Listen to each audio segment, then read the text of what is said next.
Kiersten and Steph. Okay, cool. Well, I'm Steph, for those of you who haven't met, and I'm Kiersten.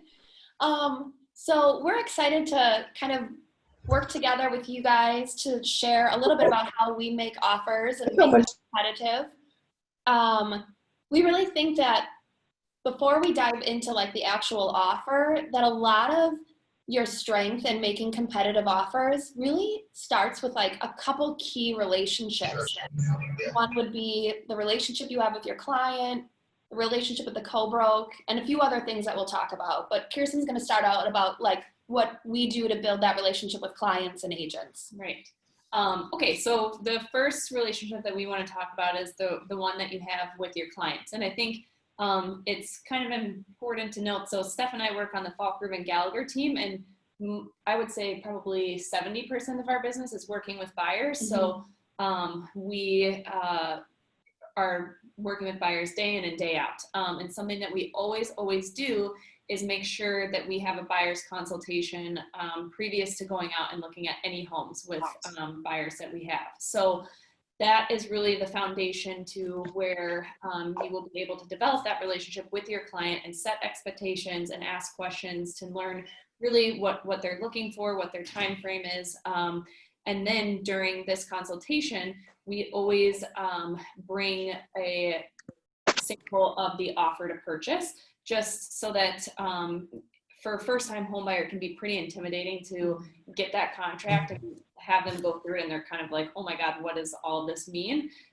So what we do is we like to kind of highlight the big areas that we're going to be filling out and talking about, just so that they understand this before we're going into potentially a competitive situation or writing any kind of offer. But we think that this is super important to do with your clients. Yeah, we just want to make sure that they're not seeing the contract for the first time when it's crunch time and we have to get an offer in 1 hour before it's being presented. Yeah. So then we also kind of have the meant to be conversation during this time as well too. I'm sure, if you all have been in the business for a little bit, you have probably lost out on a home with a buyer, especially if you're working in a super competitive market like Tosa. If I have buyers that are looking in that area, I always say, it might take us 2 to 3 to 4 times to write an offer in order for it to get accepted. And what's meant to be in this business is truly meant to be. And I feel that wholeheartedly. I think too, like sharing experiences of, we've worked with this client and they didn't get their first one, but they loved the house. They actually got even more. And I think we both experienced that personally with our clients and ourselves. Right. And it's a great time, I think, also too, it might take them 1 or 2 times losing out to know you need to write at over asking and, do these couple of things that you suggest, because they might think they're the experts, with Zillow and Realtor.com and all that information that is out there now. We find a lot of people or clients that we deal with are, might think that they know a little bit more, but I think, it might take losing a few homes in order to understand you need to listen to us, follow our directions. So, and then the last thing that we'll kind of touch on a little bit later when we're talking about price is having that conversation with them. If you woke up tomorrow, at what price would you be okay with losing out on the house? So I think Steph, we'll kind of talk about that a little bit later, but that's kind of another question that we always like to ask people in competitive situations.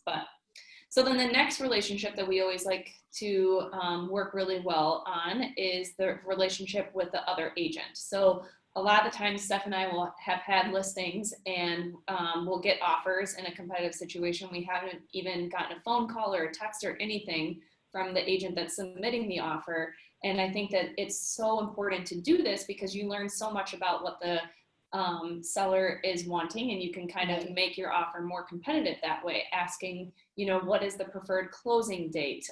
Is price super important to them, or is it, maybe something else? So calling the other agent and not just sending over the offer is super important, and asking them, how many showings have you had? How many offers do you have in hand? These are all great pieces of information to relay back to your buyer for them to understand, okay, we're dealing with 3 other offers, or sometimes in Tulsa, 12 other offers, things like that. So And again, you'll work with agents that'll give you a lot of info, and then you'll work with some agents that don't give you any info, but making the phone call is important. Yeah, and sometimes if you just call and ask your question and then stop talking, Yeah. let them talk, Right. You'll get more out of them than if you keep trying to fill that space. And I think too, even if it isn't the first day on the market for something, if maybe it's been on a little bit longer, asking them, have you received offers that weren't accepted? Oh, because that might tell you a little something about what the seller's expectations are, or have you received offers that ended up falling through, and why? And along with the relationship of with the other agent, this is where returning voicemails, showing feedback, answering your email about people who are asking you questions, that is all building relationships. Going on tour, when we can go back on tour, that will really help you build that relationship and get a better sense of trust with that agent. And then, so we've talked about agent and client relationships, and a really important one that I think people overlook, especially newer agents, is the relationship you have and the knowledge that you have of the contract. It's so important to know what's in the contract, because you can't use it to your advantage if you don't understand what it means. So really just, you can't protect your client, you can't help set them ahead of the pack without really understanding the contract. So really going through that is important. Right. And I think when I first started out, I was fortunate enough to be on a team with Steph, and there was one time I was sitting down with the buyer trying to explain the contract, and I definitely fumbled my way through it. And I was like, oh my gosh, I got to sit down and talk with Steph about this. And so we sat down, went over it for about an hour, and just made me feel so much more confident to be able to relay that information in a really good way to my client. So if you're a newer agent and you're not feeling super confident about the contract, that's what's so great about our company, is that there's so many people that are willing to help you out and sit down and talk through these things with you. Yeah, and practice too, because if you aren't comfortable with the technology, like writing an offer in like a stressful competitive situation is already tough enough. And if you don't know how to use DocuSign or Zip forms, you're going to take even longer, and you might miss deadlines, and you're just going to create more stress for yourself. So practice, like find another agent and role play through an offer, or send your offer to yourself, like to a personal email address, and understand what that user experience is like. And then the last thing before we dive into the offer itself is, on our team, we talk a lot about this acronym we call OCR, and it's options, consequences, and recommendations. So at the end of the day, we're here to present options to our clients, but ultimately it's up to them on what they choose to do and what's best for them. So the more that you can just say to your client, here are a couple options that we can walk through.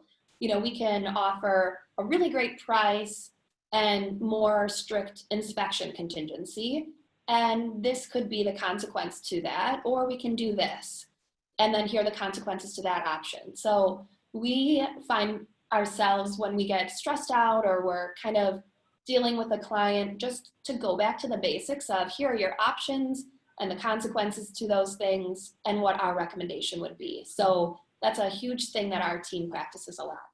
Right. So now that we've kind of like set the stage, I guess, we'll dive into the offer, and we're going to go kind of in like order of how the offer reads in terms of each section. And maybe after each section that we talk about, if you guys have any questions, let us know. I think if everyone has their like audio on, right, they can just ask questions. So let's talk about price first. That's kind of the first thing on the offer to purchase that'll be impactful. I think the most important thing about price is that know that the listing price of something doesn't necessarily mean it's a fair price, right? So if there's a new home in Tosa that's listed at, let's say, $275, well, that $275, it might be marked what like the market actually is saying it's valued at, but it could also be underpriced, right? We've all seen those homes come on the market and it's really priced below market, or it could be overpriced. So just know and explain to your clients that list price doesn't necessarily mean that's what it's worth. So for instance, last year I wrote on a home in Tosa that was priced, I think, at like $339. but I did a market analysis on it and it was actually worth like 370. So if you had just said, okay, well, it's 339, let's go in $5,000 over ask, you'd be still positioning your offer under market value. Mm-hmm. So that's just like the first key thing to remember, that an ask offer or a $1,000 over ask offer might not even get it to what it's worth in today's market. So that's where you're seeing some of these homes in Tosa sell crazy overpriced, even in the Bay, because agents are underpricing homes. So just make sure you're having a conversation with your clients about that. Right. So then that kind of leads us into our next portion of this is before Steph and I will write an offer for a client, if we don't have time to kind of sit down with them before we go to the house, we're sending an email over with comps for the house if we know it's going to be kind of a competitive situation. So not only are we pulling kind of recent sales in the neighborhood, and we typically, like if it's a market like Tosa, or some, not like Fox Point where there's not a lot of sales every year, but something that there's more inventory. We're pulling like just the last 6 months because that's really going to give you kind of the best pricing strategy. But we're also looking at current accepted offers. So that is really going to tell you what's going on currently in the market. And what we'll do is we'll call agents, let's say there are 3 homes under contract in Tosa that are kind of similar price to the home that we're writing on. So we'll call our agents and say, how many offers did you get? Was it kind of well over ask? Can you give us kind of any background on those offers? And so we'll kind of dive into that a little bit further. But another thing that we're asking the listing agent for the home that we're writing on is, how many showings did you have today? How many offers do you have in hand? And I think, being an agent, you can go in showing time and see, was it super hard to get an appointment? How many appointments did you see set? Those are kind of all indicators of knowing, okay, how competitive are we going to have to be when we go in for price? Especially right now with showing time, with a lot of agents not allowing overlapping showings. I mean, I've had some properties where I can't get into them until like 7 o'clock at night. So now like they're racked and stacked with appointments. Like this might be a crazy offer situation. Right. And then I think another super important conversation to have with your buyer when talking about price is there might not be an opportunity for us to be countered. So we need to go in at our best and highest. And this is where you can ask that question of, at what price tomorrow would you wake up and not feel bad about losing the home at? And Steph will kind of touch on the escalation clause here in a second, but I think it's important to make your offer the best and strongest right when you go in, so that there isn't, because you might not have that opportunity for a multiple counter situation. And then for price, a lot of it's going to depend too on, well, how much does our client love this home, right? Like you walk clients through homes and they're like head over heels, like, I want this. Like I've been with a client where she starts tearing up because she loves this house so much. Well, then we're going in differently. If they had said, what, we like it, but we're not in love with it, but we'd be happy here. That's going to be a different strategy.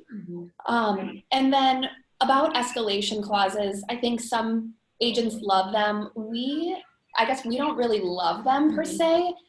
We've been on the other end of the table where we're working with sellers who either A, don't understand them, or B, will look at 2 offers and one has an escalation clause and one came in super strong, and they find value in the one who came in super strong from the beginning, and they're like, well, they love my house. Like, I like that person. They came to play, so we always call the agent and say, like, how do you think the seller would respond to an escalation clause? And they might give you some information. I was in a multiple offer situation in Bayside earlier this year, and I called the agent and I said, what do you think about escalation clauses? And she went nuts. She was like, I hate them. Like, I don't like them.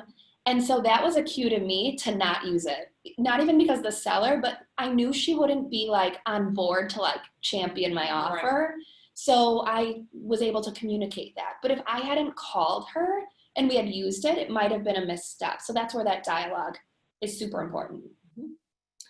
Does anybody have any questions about pricing, strategy or anything before we move on to the next piece? Yeah, Paula. Okay, great. So I'm having a very hard time understanding something, and I guess I've only been in the business for a year, but I understand that we as agents do a market value, and then we decide what the house might be worth. We might have a strategy where we might put it lower so that we can get multiple offers.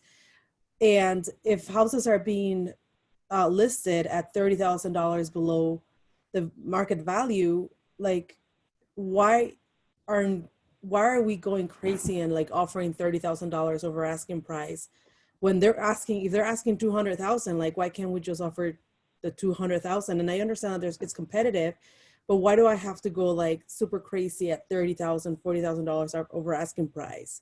Like, why can't we as agents also understand that our clients don't really have to pay market value? Well, if it's listed at a lower price. Does that make sense? sure. I mean, a home is worth what a seller is willing to sell for and what a buyer is willing to pay for. And there's got to be a meeting of the minds. I think in many markets, we're in a low inventory situation. So you keep hearing us talk about TOSA. Right. Well, that's because there are pretty much no homes on the market and there's a ton of people who want to be in TOSA. And so that's when a buyer has to understand, to be in TOSA, if that's what you want, you're going to have to pay more and be competitive. Now, if you were having the same conversation with a buyer looking in Mequon 700,000 and up, you don't have to pay overpriced in most situations. But we are finding that the properties that are priced well, not even below market, but priced well and show well, are outperforming those that don't. And right. So, and I think too, it's so important, like the stats that Charlie gives us on our Tuesday meetings, like I think it was either last week or the week before, where it showed the amount of showings that are up and the level of inventory. Like we're still way down with inventory, but there's still this many buyers looking. And I think that's where you have to kind of prep your buyer to say, yes, you might be at this time, it feels like you're overpaying, but there's just so little inventory and so many buyers out there that, you know, if you're wanting to be in a home in the next couple of months, this is kind of what you're going to have to do to get a house. yeah, and I think one thing we talk a lot about as a team is that the market will correct itself. So you could list $1 million home on Lake Drive for $100,000 and it will sell at what it's supposed to sell at. You know what I mean? It's not going to sell at 100,000 because you asked 100,000. And that's kind of, in a way, what you were saying with the home priced at 200 but worth more. The market will adjust. It's like if you put a diamond on the market for $10. Yeah, it's still going to be worth something more than that. Did that answer your question? Like, does that help you have some ammo to talk to your client about? It does. Like, I had an experience where this house was put on the market for $250,000. It has a pool and it's right on Loomis and it's right by like huge antennas, right? So, which is a negative to me. But it had the in-ground pool, which my clients really wanted. So we offered $20,000 over asking price, which I thought it was very fair because the house did not, like, this is just my personal opinion. It was not worth $270, but we offered $270. And then we got a multiple counter back saying you have to offer at least $275,000. And if the house doesn't appraise, your client has to pay up to $5,000 out of their pocket over the assessment value. And I'm thinking, like, I understand that it's a hot market. I understand that houses are selling for 20,000 over and even more. So, but why are we like squeezing the money out of our clients that, you know, like, I don't know. It seems to me a little too aggressive. Well, again, I think that's up to the buyer to decide. It's not up to you, or you know, I think you have to educate your buyer and it's their decision to make if they want to do that. But clearly, you know, maybe the other offer was at 275 and had a better kind of situation with the Mhm. appraisal. So they're just trying to see if you'll come up to that. But Yeah. again, ultimately at the end of the day, it's your buyer's decision. You can educate them as best as you can, but they are going to have to make that decision. Yeah, that goes back to the OCR. Mhm. You're giving the options, like consequences, and your recommendation. And we always say, we're here to be an educator for you and to give you the points. But ultimately, at the end of the day, this is your money Mhm. and your home. And so you have to do with it what you will, and we'll support you. Mhm. So, and I mean, for me, if a home has multiple offers in a situation where there is like a big antenna Right. and on a busier road, the market is correcting itself. Yeah. So, Okay. any other things about price? No? All right. Okay, next one. This is a simple one, inclusions and exclusions. This is not the time to like start adding. If you're competing with a bunch of people, it's not the time to say, we also want this rug and this light fixture that's excluded and, this vase. Like, we don't sell furniture, so keep that stuff out. If you want to be competitive, don't kind of shoot yourself in the foot with, with adding things that aren't there. And at the same side, like on the same like line of thinking, if they've included something, let's use like a pool table as an example, they don't want to move it. Mhm. So maybe don't exclude it, right? And just keep it in, have your buyers deal with it. Again, depending on how much they want this house, you can always try to renegotiate it at inspection about getting some of that stuff out. But again, try to set yourself up for success, and it's an easy way. We try not to deal in furniture sales. Yeah. We'll just try to connect seller and buyer once we're through some of the bigger contingencies and have them connect directly about buying any furniture. But we will say to someone, to the listing agent, hey, our buyers would be interested in buying some of the furniture if the seller's wanting to sell. Mhm. But we try not to do that in the offer. Yeah, just kind of copy and paste exactly what's in MLS to be super competitive. Okay, so the next thing is binding acceptance. So this is kind of a tricky one, and I'm sure everybody's had a situation where, so again, this is where you would call the listing agent and ask, what time are you presenting all offers? And then you'll see when they'll be presenting, and you'll put that in your offer. Now, there have been times where I've had a buyer that says, I want to have an answer within 3 hours. Well, this is where you need to prep them to know, most likely we're not going to hear back in those 3 hours. And if you're putting that you want to hear back in those 3 hours, that's just the time that they have to accept your offer as it is. So even if you give a short deadline, the seller might not respond. And on the other side of that, they might accept another offer within those 3 hours or whatever that time frame is, because it has basically no contingencies in it. So I always talk about this with a buyer in the buyer's consultation, just because I think it is one of those tricky things that everyone's like, well, we put this time in our offer and they should have responded to us by this time, but it doesn't always happen that way. And also, I think an important point to note is that listing agents aren't obligated to tell you, we're accepting this other offer or whatever. So, or that they've received one. Right. Some sellers don't want, like, how you get those showing time notifications that an offer's been received. Like, we like to do those on our team, but some sellers will give direction to not do it. So that's, again, where that communication comes in. Yeah. And I think definitely prepping your buyer to say always time is of the essence in real estate. If you like something, you got to write on it, because somebody might come in the next day or so, or even in the next few hours, and they're going to write on it right away. And the listing agent, this has happened to me multiple times, where they didn't tell me and the home went under contract and had no idea. So just something to be mindful of. Any challenges you guys have with binding acceptance at all, or feel pretty good about it? You see head shaking. Yeah. Okay, good. All right, so again, we're just following the order of the offer. So closing.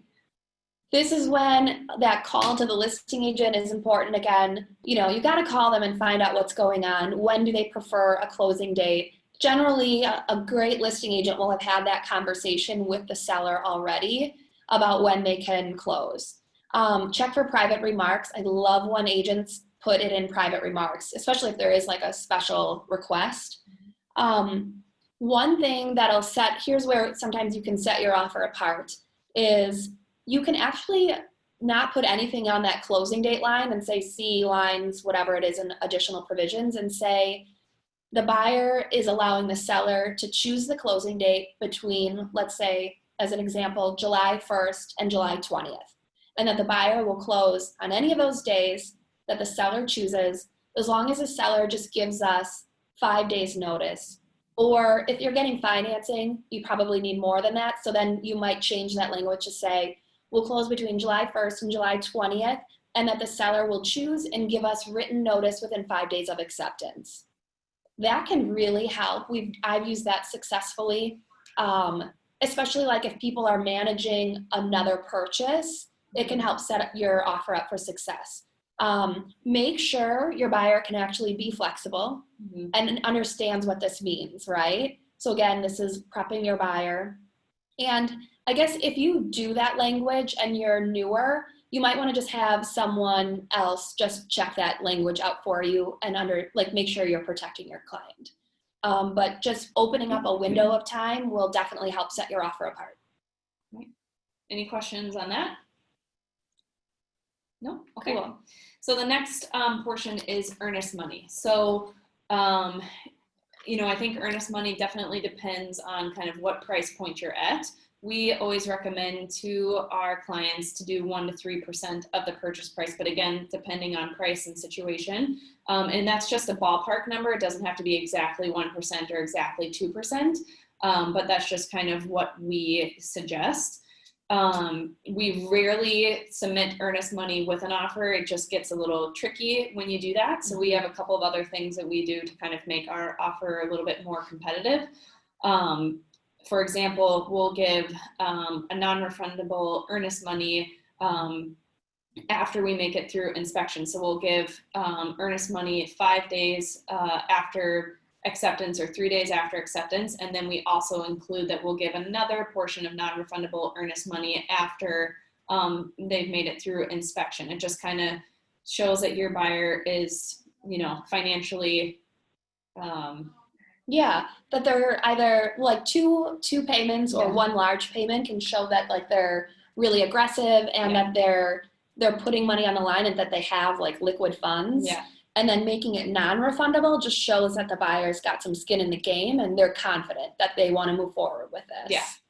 And we also have seen that geographically it makes a difference in certain areas on the strength of your earnest money. So kind of along the North Shore here, it is something that a lot of agents put a lot of weight on. And so being able to have a strong amount for earnest money, I think makes your offer more competitive. However, I know sometimes out West, it doesn't seem to be as important, but just something to kind of think about as well.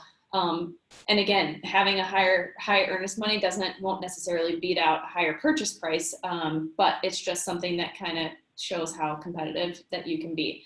And then definitely making sure that your buyer knows that that this is a risk to do kind of that second non-refundable earnest money, or even just about earnest money in general, if they don't follow through with the contract. So lately we've had a couple of, I think, kind of COVID-related issues and transactions where the buyers just decided not to close a week ahead of time, and they are liable for that. So making sure that you tell your buyer in that consultation that this could be, a portion of money that you're not going to get back. Right. That it's only yours to get back if you're rescinding the offer based on one of the contingencies that you've put in place and not because they've just changed their mind. So we definitely make sure that they understand that. Any questions about earnest money? No? Okay. Cool. All right. So let's get into a big one, which is going to be inspection. So we've all had difficult inspections. We all want to protect our client by including an inspection contingency. So here's where you can make your offer competitive, but you have to kind of balance being competitive with still protecting your client. So a lot of the strategy here with inspection is going to be based on their comfort level. Someone who's really handy or has bought multiple homes might be more comfortable than someone who's a first-time buyer. Right. So the first and easiest one to do would be shortening your time frame. So who is like me and puts most of their contingencies at 14 days, right? Anyone else? Brad, you do? Yeah. Cool. So a lot of people do 14 days. It just seems to be the normal. I think the contract default is 15, but I don't know. I was always taught 14. So shortening that even to 12 or 10, that can help. Make sure that you've got, know your environment, know how busy your home inspectors are. Can they do that? And some of our buyers like to attend inspection. So make sure they're going to be around, right? They're going to be around either to attend or to review the report with the inspector. I've written offers for people and are like, by the way, I'm heading out of town for 2 weeks. I'm like, wait, like, hang on. So just have that dialogue with people. There's that line in the inspection contingency. I forgot what line it is, but it's like additional inspections, and you can write in like, I see people sometimes write in like entire premises, or you'll see people write in like chimney, foundation, mechanicals, electrical, plumbing. Like they'll write in stuff that way. Know that can make your offer, even though that might be template language that you use all the time, that can make your offer less desirable. So really you need to have a conversation with the buyer to say, listen, the language in the inspection says that if the inspector recommends follow-up inspections in writing, you can have them. We generally crash print these things in, but you can still have them if they recommend them. Now, if there's something that you want to have inspected because you're concerned about it right away, well, then we need to keep it in. But sometimes listing agents and sellers read that language as that you're concerned about it, not that you just put that in every offer.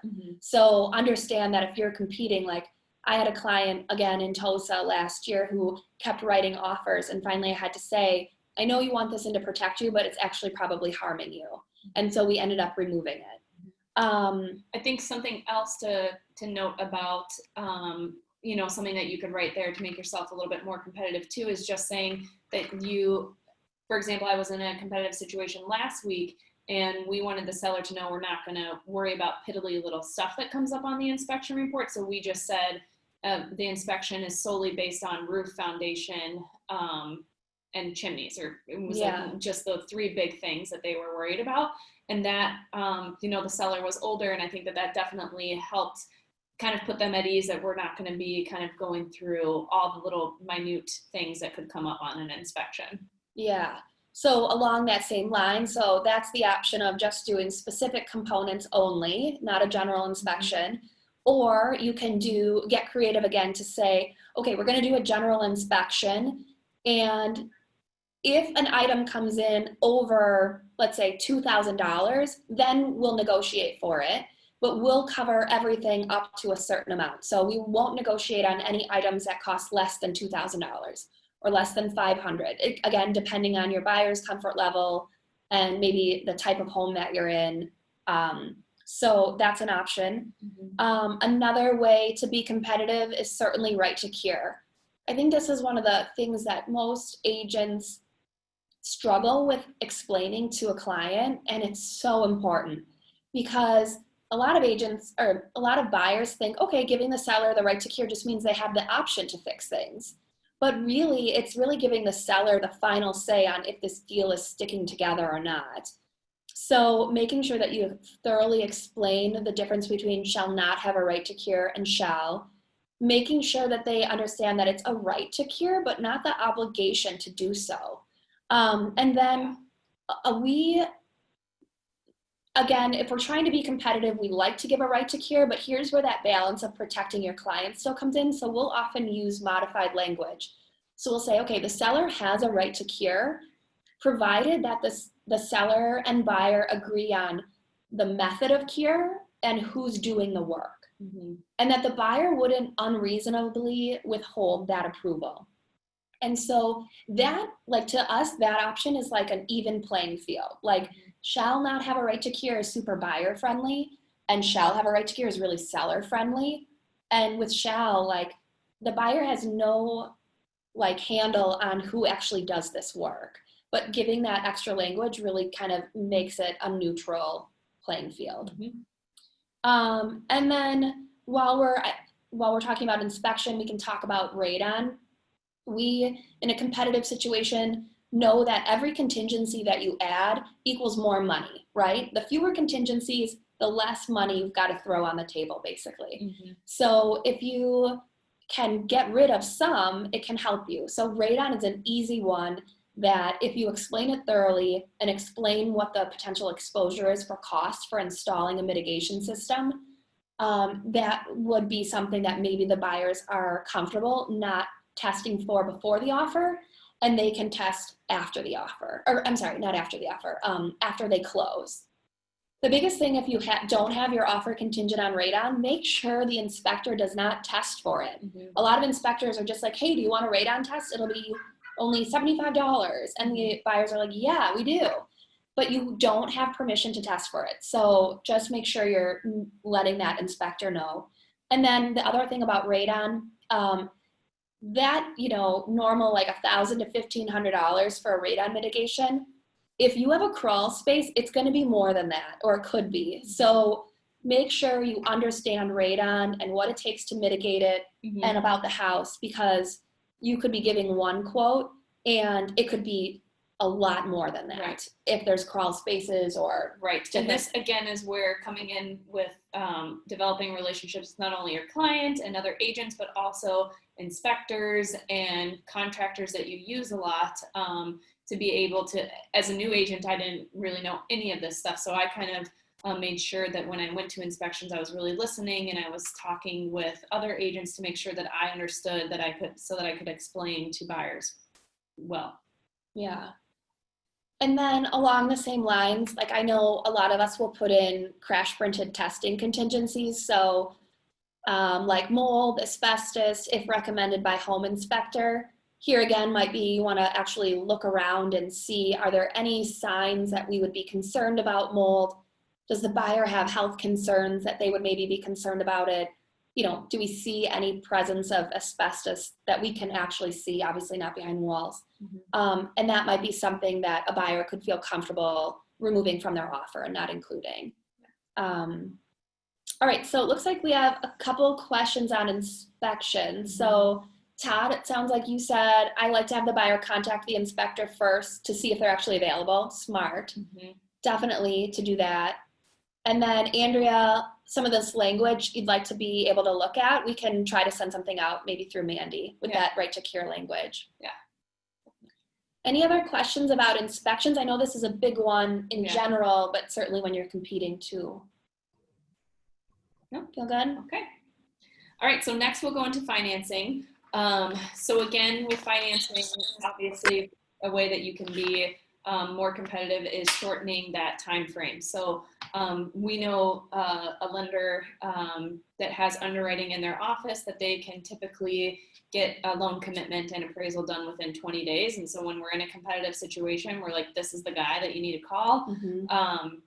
And definitely checking, and if you don't have a relationship with the buyer's lender, calling them and asking them, okay, what is the quickest time frame that we can kind of get the appraisal and loan commitment done, because that again is going to make you more competitive, especially if there are multiple offers on the table. So there's a couple of ways that you can make your financing competitive. So the most competitive obviously would for it to be not contingent upon financing. So that's if you're getting one of those lucky buyers that's a cash buyer and it's not contingent upon financing at all. Another kind of point to make is submitting that proof of funds with the offer, just how we do the pre-approval. In the financing contingency, it says that you could submit that proof of funds within 7 days, but again, it's just going to make you look better if you submit that proof of funds right away. So that's kind of the first piece. If you're making it not contingent upon financing, but still obtaining financing, you could do that as well too. Yeah, I've done this a few times with buyers who are just like slam dunks. They feel extremely confident in getting financing. Maybe they're financing very little of the purchase price. So we mark the financing contingency box NA, but then in additional provisions, we'll just state the buyer is not making the offer. While this offer is not contingent on financing, the buyer will be obtaining financing, and that the seller would agree to cooperate with those efforts. And then you just have to kind of alter some language where it says that if it's not contingent on financing, you'd be giving a proof of funds statement. And instead you can strike that out and write in that they would be getting a pre-approval letter. Mm-hmm. So that can definitely help, again, make your offer more like, not more strong, obviously, but stronger, you know, in a competitive market. Or even just, you know, we're talking a lot about competitive markets, but to me, competing is still, even if it's just my offer on the table and we just want to get this locked up before someone else comes in. Right. And then again, obviously, like a bigger down payment can be seen as more favorable from a listing agent side. I know when we have received a couple of offers on our listings, we're taking a look at what kind of loan did they apply for, how much are they putting down, what's their interest rate. All these things are indicators as to how financially stable or you know, the buyer is. So those are all things that we're looking at as listing agents. So when we have competitive offers as a listing agent, we're typing up a spreadsheet that's comparing each offer side by side. Mm-hmm. And it's like a, you know, so one of the things would be price, obviously, earnest money, down payment, pre-approved. And so if your offer, like if Kiersten and I are writing the same offer at 300, but my buyer has 50% down and hers has 5, you know, mine's probably going to be seen as stronger. Yeah. So that always helps. Mm-hmm. And again, that's obviously nothing that you can change, but something to be aware of. But yeah. And then it looks like I'm just going to circle back to inspection because we had a question. Is it competitive to waive the inspection and still do one? And then Todd, I think you wrote in to say the seller wouldn't have to agree to that. And right, if you don't have an offer contingent on inspection, then you're not allowed to do one. Now you might be able to write into the offer that the seller would still agree to one. I don't know that we would advise our sellers to do that. But yeah, to us, you can only perform and it says that inspections and testing can only be performed if they're specific and in writing. Mm-hmm. And again, I would just make them very, very aware if they're not having an inspection. Again, you have your options, consequences, and recommendations. My recommendation is always have an inspection, at least on the big ticket items. But again, that's just going to be your buyer's level of comfortability. And I've had buyers not make it contingent on inspection, and there is language from the brokerage that you should add into your offer that says this offer is not contingent on an inspection. The buyer has been advised by Keller Williams on the benefit of it and has still chosen not to perform one. And that protects you. So definitely, if you're in that situation, look up that language. It's so key. Yeah. Okay, so we'll jump back. Kiersten just went over financing. Now we'll talk about appraisal. So there are a couple things with the appraisal contingency that you can do to make your offer stronger. Obviously, the first one would be not make it contingent on appraisal.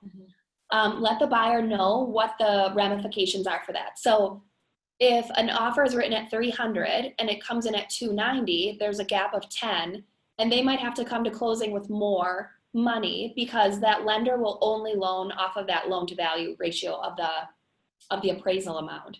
So for some buyers, they're okay doing that. They love the house so much. We've got funds, like we can do it. Direct them to their lender about what that would mean. So make sure before they're writing an offer, if that's something you're going to do, that they speak with the lender about what that could possibly entail.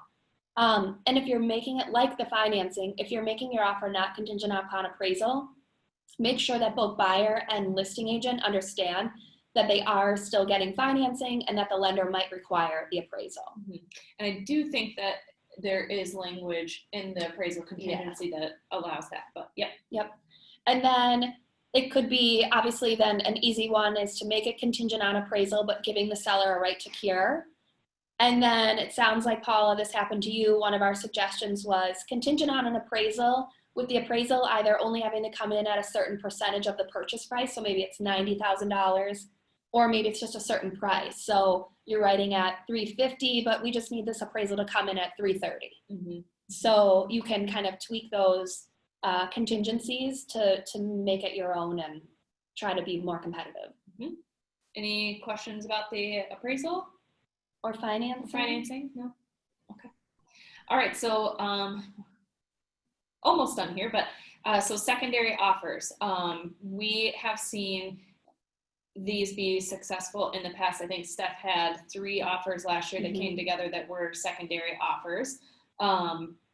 So I definitely think that it's worth doing a secondary offer if possible. It's easier to do if you've already seen it, and especially now with everything that's going on with COVID, we're finding that after things go under contract, sellers aren't as quick to let people back in. So if you're writing a secondary offer, make sure that you are the sole secondary offer, and then that your buyer understands kind of that they can't write another offer on a property without submitting a notice, but trying to get out of it. Yeah, so with secondary offers, I feel like people don't give them enough credit for what they can do. Like Kiersten said, I had 3 offers, maybe, I don't know, 2 or 3 offers last year that got moved to primary. And especially right now when like people I feel like are kind of fickle, this could be a great opportunity. So what we'll do is we're giving away our secrets. We'll kind of elbow our way in and say, you can manipulate the offer to say that you would be the sole secondary offer. I think what a lot of people don't understand is that the seller they could accept 10 secondary offers if they wanted to. And no, it says specifically in that contingency, no secondary offer is ahead of the other. Like they could technically pull up a lower offer if they wanted to into primary. So what we do is if our buyer really loves this property, is we'll say, all right, we're going to be a secondary. We'll be the sole secondary. You have to strike out some language and add some other stuff in.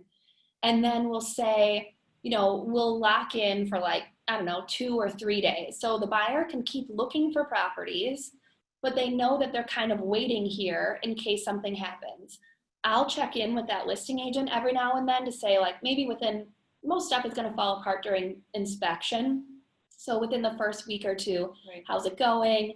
And we'll see what we can do. I was secondary once and we got the inspection report and we waived inspection because we saw it and he felt good about it. So there's some things you can do, but just don't overlook them. I think it's easier to get it to be a secondary offer if you've already seen the house and maybe you lost out on it and you can just counter as a secondary position. It's harder if your buyer wants to look at a property that's under contract and then wants to go through and it's already been. Not to say it can't happen, but definitely consider those and make sure you share them as an option with your buyer. And Laura just wrote in, do you put a time frame on that secondary offer? And yes, we always do. Typically, kind of like how Steph said, the biggest chances of the deal falling apart are going to be in the inspection, and hopefully they're doing that within the first 10 days. So we typically put around 10 to 14 days, I would say. Yeah, I'll shorten mine. It kind of depends, because if your buyer has to be in a house, then you want to make that a little bit shorter because they're going to continue looking for something. But I guess if your buyer is head over heels for the house, then maybe you'd stay on a little longer. And 2, it kind of depends, if there's a bump clause, then you might need to be there maybe a couple days because the seller doesn't want to give the primary offer notice and then lose both of you. So just consider what's going on that way. And then Laura just asked, how do you make sure that you are the sole secondary? So we strike out language and then add sole secondary in the contingency. And we can send it out. In the contingency, it says something about, in the actual secondary offer language, it says something about no secondary offer shall be made primary ahead of any other secondary offer. I strike that out. And then in additional provisions, I say this offer shall be the sole secondary offer. It's pretty simple. Looks like we got another one. Okay, so for appraisals, is there a risk to the buyer to write $20K over and waive the appraisal? I'm also doing quite a bit in Tosin. We're offering $20K plus over. Some buyers have cash and some need it for their closing down payment. So I don't want to put them in a tough situation. Great question. Yeah, I mean, I think this is where you go back to, these are your options and here's what could happen. Right? Here's your consequences. And so you can share, it won't work for every buyer. It again is going to depend on how much cash on hand they have to be able to make up that difference. And maybe again, how much they love the house. We've got another tip for you coming up that will help you, because sometimes these offers get so crazy and you do worry about appraisal. So Kiersten is actually going to share something about tax prorations that will keep more money in the in the seller's pocket without impacting appraisal. Yeah. Okay, so we'll go kind of right into that. So something that I have done in TOSA and other super competitive markets is saying that in additional provisions, I put in there that the buyer will pay for 3 months of the seller's taxes. And then I'll highlight January, February, March, whatever that is, or up to 6 months of the seller's taxes, because that keeps more money in their pockets and then doesn't raise their purchase price. Again, your buyer has to have the cash to be able to do that, and it is a part of the closing disclosure and whatnot, but it's definitely something that you can do to make yourself a little bit more competitive and keep more money in the seller's pocket. Yeah, if you think about it, if you've got like a property where for the annual taxes were $10,000 and you're saying, all right, the seller doesn't have to credit us 6 months of taxes, that's $5,000. So you're basically offering them the equivalent, let's say it was $270, you're offering them the equivalent of $275 without having to worry about appraisal issues at that point. So it's a really cool tool that I think isn't used that often. Right. And Steph will kind of go into this later, but make sure that if you're working with an agent that might not understand that you're explaining that to them. So, yeah.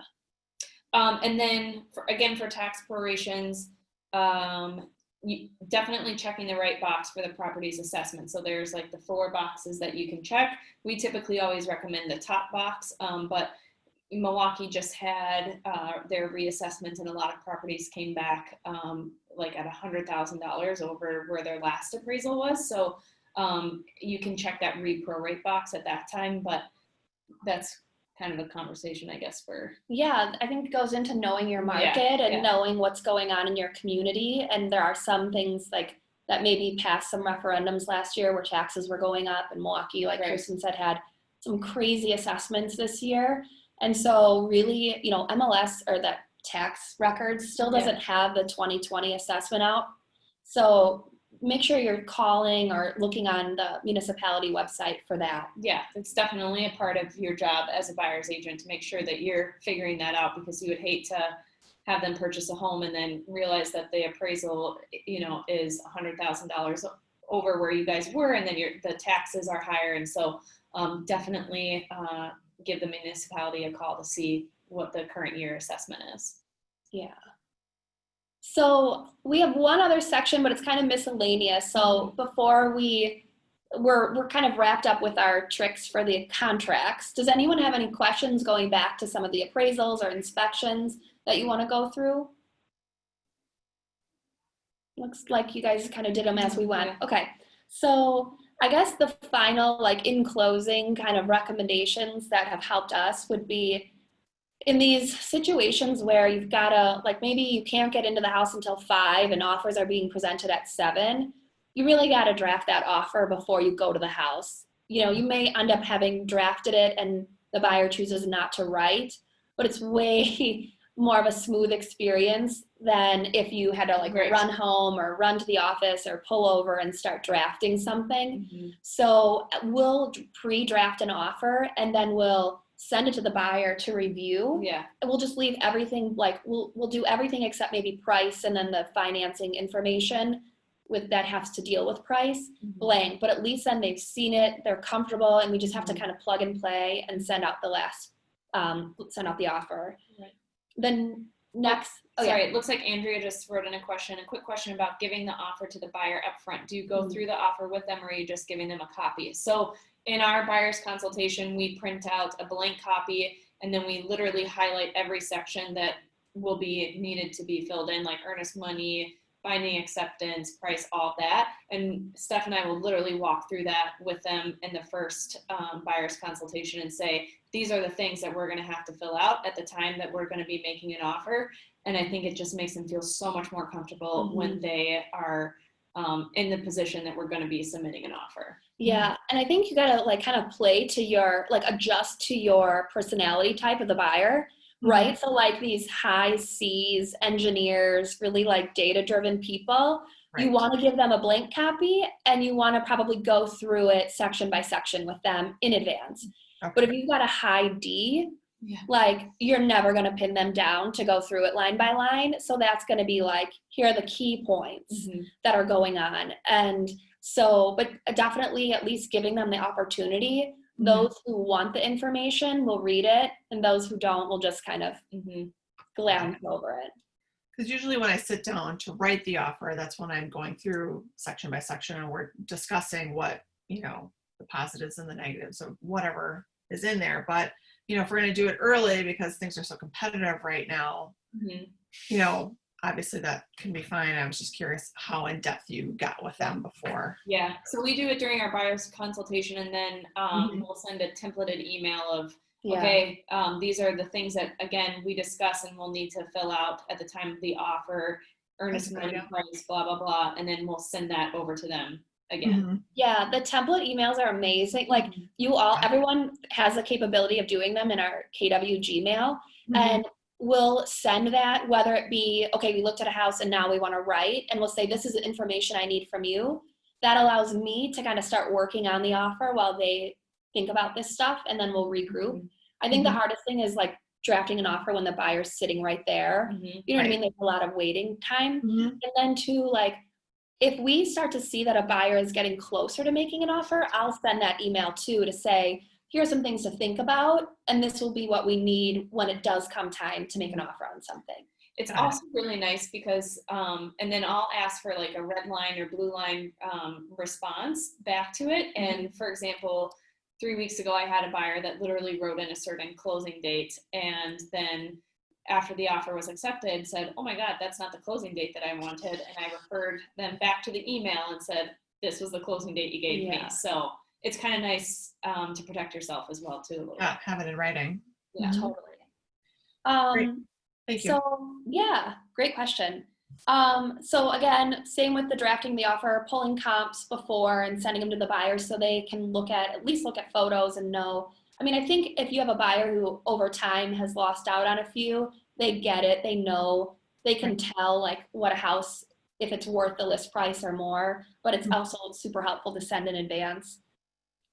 When we send our offers to the listing agent, remember, like we said in the beginning, we definitely follow up with a phone call or call first. I want to try to get them on like voice to voice. It doesn't always happen, but it's super helpful. But one thing I always say in my emails is to the agent, please review this offer, and if you see anything objectionable, call me. Let me know, because I could go to the buyer and see if we could counter our offer. Something that I have in my offer might not be super important to them, and we can change it.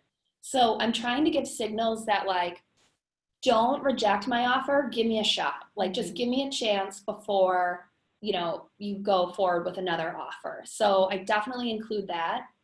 We also like our buyers sometimes to write a letter to the seller about what they love about the house, you know, what they're excited about. It can definitely help. Right. I don't know that it's ever heard it heard before. Right. But definitely can be kind of a nice little touch to make them feel a little bit more human.